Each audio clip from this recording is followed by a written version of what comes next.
Hello, it's late summer, early autumn, and now is the right time to take semi-ripe cuttings to increase the number of plants in your garden.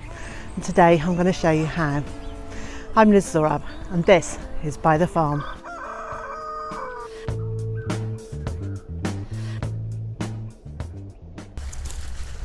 On this channel you'll find hints and tips and tutorials about gardening and homesteading. And today I'm clearing some space in this border that's had potato growing in it, and next year I want it to be full of shrubs and perennials, and I'm going to show you how I'm going to fill my garden for free.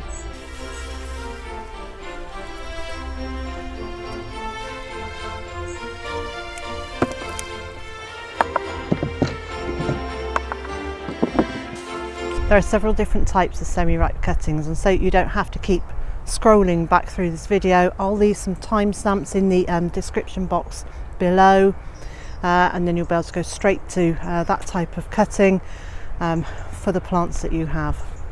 And to take your semi-ripe cuttings you need two things. You need secateurs, nice and sharp and clean, a plastic bag, preferably one that seals at the top. And the first one is a basic semi-ripe cutting.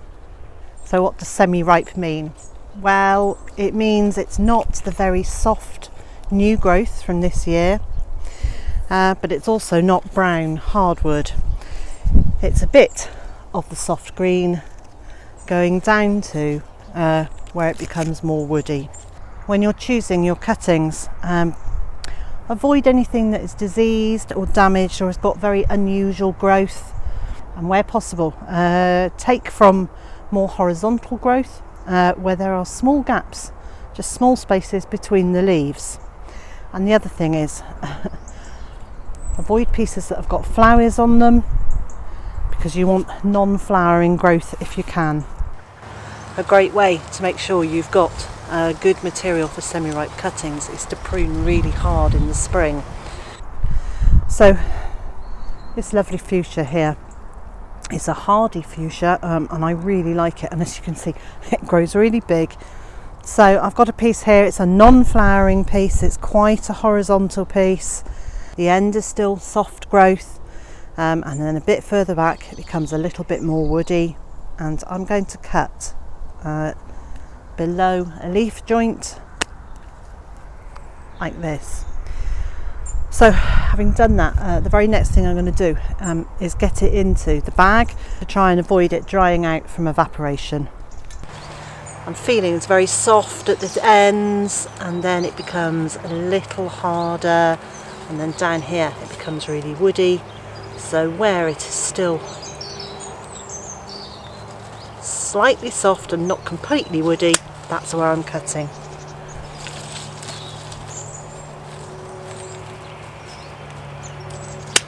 Quick word of health and safety. While you're taking your cuttings, make sure that you lock your secateurs in between taking the cuttings while you're walking around the garden, because it's just so easy to have an accident with them.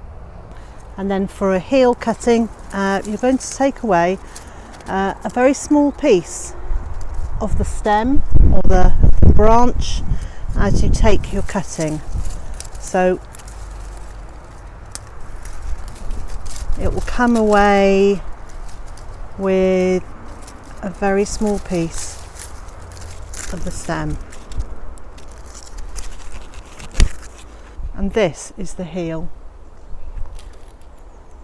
And again, I'm going to get that straight into the bag to avoid evaporation.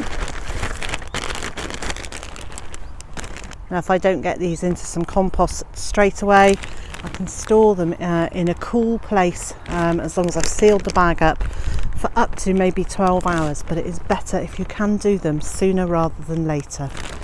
And then there's a basal cutting, and brooms respond particularly well to this. Now I possibly think this old broom is maybe a bit too large to take a cutting from as a basal cutting, but I'm going to give it a go anyway, and that means cutting a piece off right down at the base. So I've taken it, but I suspect this might be too woody, and I might just have to use this as a basic cut using the green there as it becomes brown, but we'll give it a go.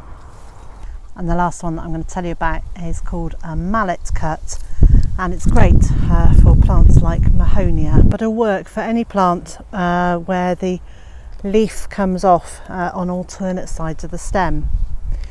And you need to make your cutting just above where the leaf meets the stem, because right down at that joint is where a growth bud is, and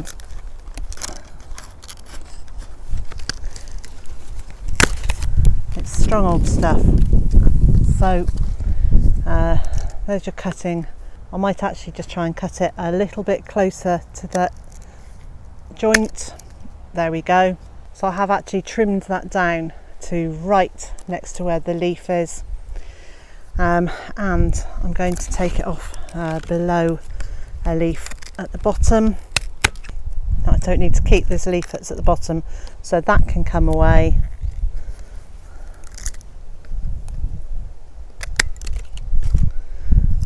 And I don't need this leaf either, so that one can come away. But the other two leaves I do want to keep because they will feed the cutting. So let's lock the secateurs so they're safe. But if I put it in the pot like this, it's going to fall over. And so I have seen a really nifty thing where you roll the leaf up.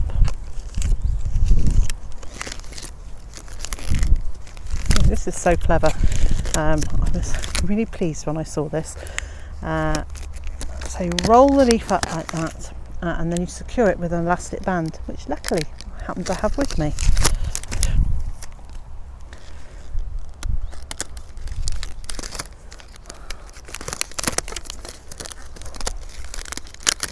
So that's now secured, and when I put this into the compost, I'm going to put it all the way in so that this cutting here is level with the top of the soil. I'll leave information and links to the tools and the materials that I've used for this video in the description box below. And so for potting them up, I'm using a multi-purpose compost, to which I'm adding a couple of handfuls of grit and some vermiculite. If you don't have grit or vermiculite, it's absolutely fine just to use the compost as it is, and that's what I would normally use. But I have these, so I thought I'd use them. And what they will do is lighten the soil and make it more free draining, so those little cuttings aren't sitting in wet. They need to be moist, but if they sit in water, they will more easily rot. So I've put the soil in, I'm giving it a shake to get out any air bubbles, but I'm not pressing it down firmly. I'm literally just leaving it like that for now. So here's my bag of cuttings.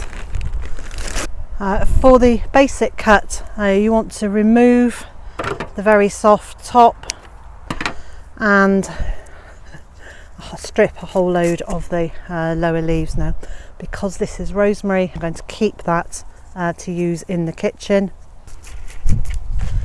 The quickest way to strip the leaves is to put your hand above some of the leaves, hold it at the top and run your hand down very gently, and that should peel the leaves off. What you're aiming for is cuttings that are 4 to 6 inches long and have got the softer material at the top heading down towards the woody material. So I'm going to cut that one just below a leaf joint and into my rooting powder, give it a quick tap so there's not too much on it, and into the soil, and again firming around it. Now if you feel that there's a lot of leaf, you can cut the leaves back by half. This is particularly useful on plants with larger leaves, as the chances of evaporation will be greater. So your heel cutting is exactly the same thing. You're going to take some of the leaves off,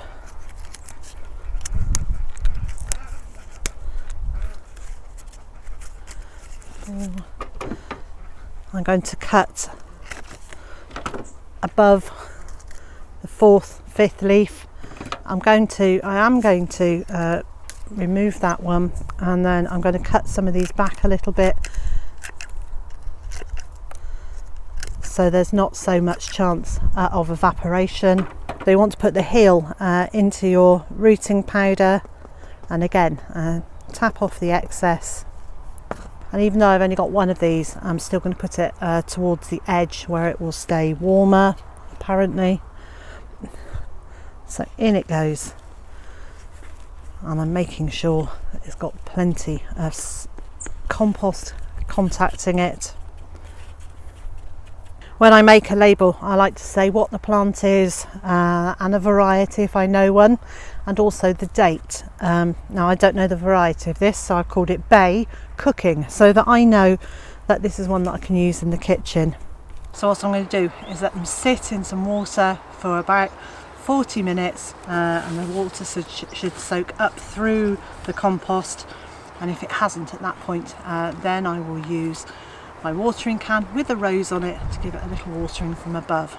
These then need to go into a quiet corner, so either in the corner of a cold greenhouse, into a cold frame. I'm going to leave mine just outside the polytunnel where it's fairly sheltered, and I'm going to keep an eye on them, make sure they don't dry out completely, and then hopefully in a few weeks to a few months time we'll have new plants. I thought I would show you this really pretty little salvia. It was taken as a semi-ripe cutting on the 29th of September 2018, so a year later. It's grown very well. It's got a huge number of roots coming out of the bottom. I really do need to get this into the ground. I've had it sitting on soil and you can see the roots have come through the bottom of the pot, so this is well and truly ready to get into the ground and to grow on for years to come.